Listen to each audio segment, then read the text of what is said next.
Hello বন্ধুরা, good morning. আমি মিতা।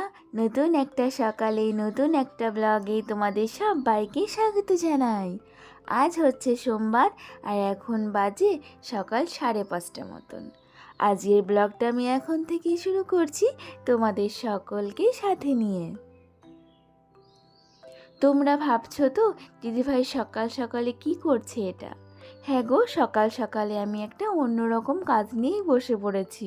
সকালে সমস্ত বাসি কাজকর্ম কিন্তু পড়েই রয়েছে, আর আমি এই যে মিক্সারটা নিয়ে বসে পড়েছি একটু এটাকে পরিষ্কার করার জন্য।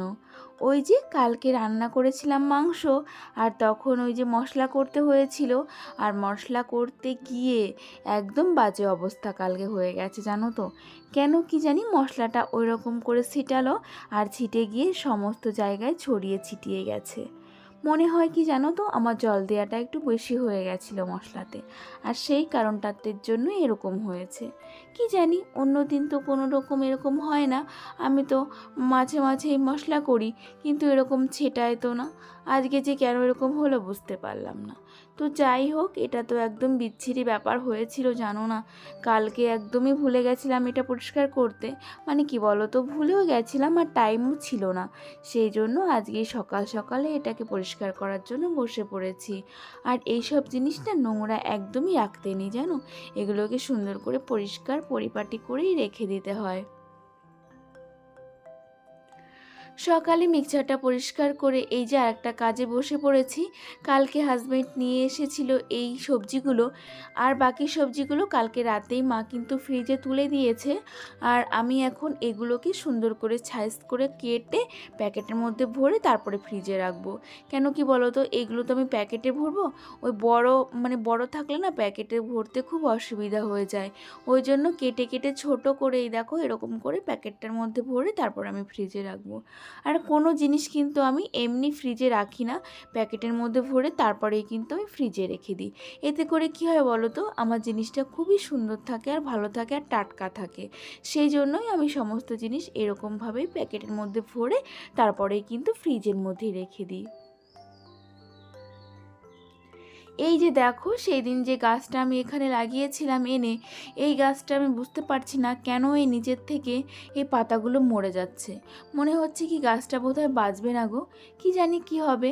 খুব শখ করে এই গাছটা লাগিয়েছিলাম, আর একটা লোকের বাড়ি থেকেই নিয়ে এসেছিলাম জানো তো। তো জানি না কি হবে, এরকম করে পাতাগুলো শুকিয়ে শুকিয়ে যাচ্ছে, আর সেগুলোকে না ব্লেড দিয়ে আমি সুন্দর করে কেটেও দিলাম। দেখা যাক কি হয়। মানে এখনও কিছুই বলা যাচ্ছে না যে বাঁচবে কি না মরবে। আর বাসি কাজকর্ম কিন্তু ওইদিকে মা সেরে নিচ্ছে, উঠোনটা ঝাড় দিয়ে নিয়েছে, আর মা থালা বাসন কটাও মেজে দেবে। মা সকালে কিন্তু এরকম হেল্প আমাকে করেই দেয়। আর কি বলো তো, আজকেই লাস্ট মা আমাকে এই কাজকর্মগুলো করে দেবে। কেন কি মা আজকে না চলে যাবে, সেই জন্যই ভীষণই মন খারাপ লাগছে জানো সকাল থেকে যে মা চলে যাবে। কিন্তু কি করা যাবে বলো, কিছু করার নেই, মাকে তো যেতে হবে বাড়িতে, মারও তো একটা বাড়ি আছে। অনেক বলে বলে না এই কটা দিন রেখেছি মা আর বাবাকে। তো যাই হোক, এই যে এখন আমি যে জামা কাপড়গুলো ছিল সেগুলোকে না এই যে একটু ভিজিয়ে কেচেও দেবো, আর স্নানটাকেও সেরে নেব সকাল সকাল। এই গরমে কিন্তু আমি রোজই বেশিরভাগ সকালে স্নান করছি জানো তো। কেন কি বেলা হলে আমাদের এই যে টাইম কলে এতটা পরিমাণে রোদ আসে, মানে তোমাদের কি বলবো, কিছু বলার নেই আমার। মানে তোমরা বিশ্বাস করতে পারবে না যে এখানে দাঁড়ানো পর্যন্ত যায় না। স্নান কি করে করব বলো তো। সেই জন্য আমি রোদ আসার আগে সকালে কিন্তু স্নানটা কমপ্লিট করে নিই। তারপরে এই যে দেখো চলে এলাম ঘরে। আর ঘরে এসে সকালে কিন্তু একটু সিদ্ধ ভাত করে নিয়েছিলাম, সেটা দিয়ে কিন্তু আমরা খেয়ে নিয়েছি। আর তারপরে কিন্তু রান্নাটা বসিয়ে দিয়েছি। যেহেতু মা বাবা যাবে, ওই জন্য আমাকে সকাল সকালে রান্নাটা করতে হবে।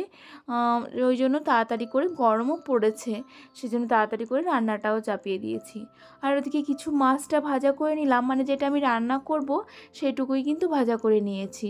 আর বাকি মাছটা কিন্তু আমি ফ্রিজে রেখে দিয়েছি। বরমশাই সকাল সকালেই মাছটা কিন্তু নিয়ে এসেছিল, আর সেটাকে এখন আমি রান্না করব। আর এই যে কালকে কিন্তু এই যে দেখো কচুরলতি নিয়ে এসেছিল জানো তো, আর সেই কচুরলতিটাই কিন্তু আমি এখন রান্না করছি।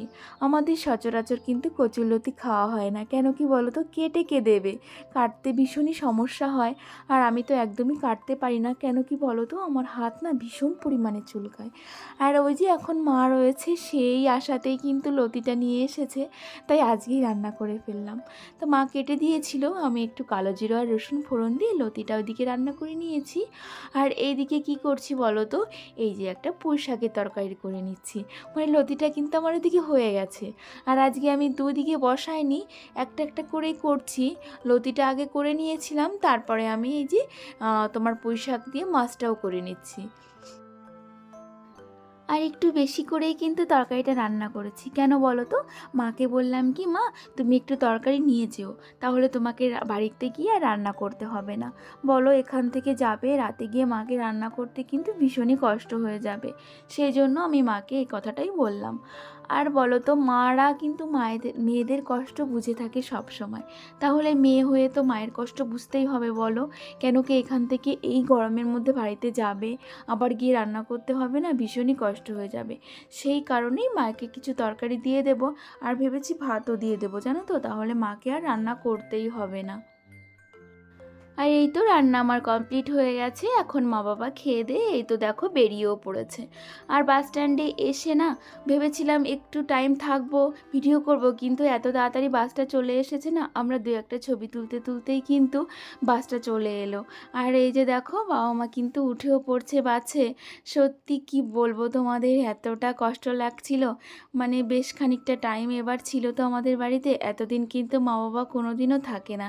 আর আমরা তিনজনেই কিন্তু মা বাবাকে তুলে দিতে এসেছিলাম আমাদের বাড়ির সামনেই। এটা বাস স্ট্যান্ড না, তবু এখানে কিন্তু বাসটা দাঁড়ায়। তো সেইখান থেকেই এই যে মা বাবাকে তুলে দিলাম। আর এই দেখো আমার মামাম সোনা এতটা পরিমাণে কান্না করছিল, কি বলবো তোমাদের।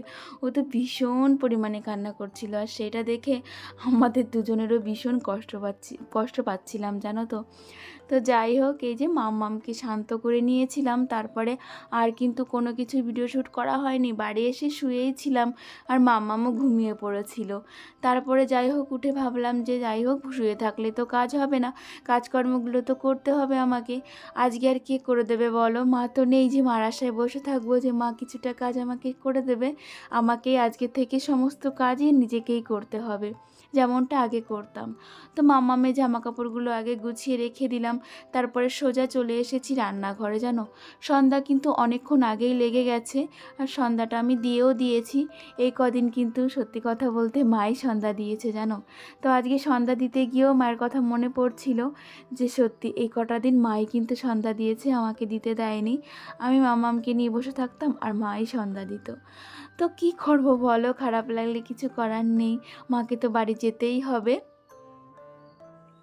তো এই যে বাসনপত্রগুলো মেজে নিয়েছিলাম, আর সেগুলোকে এই যে রেখে দিয়েছিলাম ঝুড়ির মধ্যে। তো সেগুলোকে কি সমস্ত কিছু টুকটুক করে গুছিয়ে নিচ্ছি, জায়গায় রেখে দিচ্ছি। রাতও তো অনেকটা হয়ে গেল, আবার রাতে রান্নাও আছে, আমাকে রান্নাও করতে হবে। আর এই দেখো, এই মানে এই আমগুলো দেখেও মায়ের কথা মনে পড়ছে। মা কিন্তু এই আমগুলো জানো তো আমাদের গাছ থেকে এইগুলো কুড়িয়ে এনে এখানটায় রেখে গেছে। তো এই বাসনগুলো রাখতে এসে আমগুলোকে দেখলাম আর মায়ের কথা মনে পড়ে যাচ্ছে। চলো তবে আজকের ব্লগটা কিন্তু আর বেশি বড় করব না, এখানেই শেষ করব। তোমাদের সবাইকে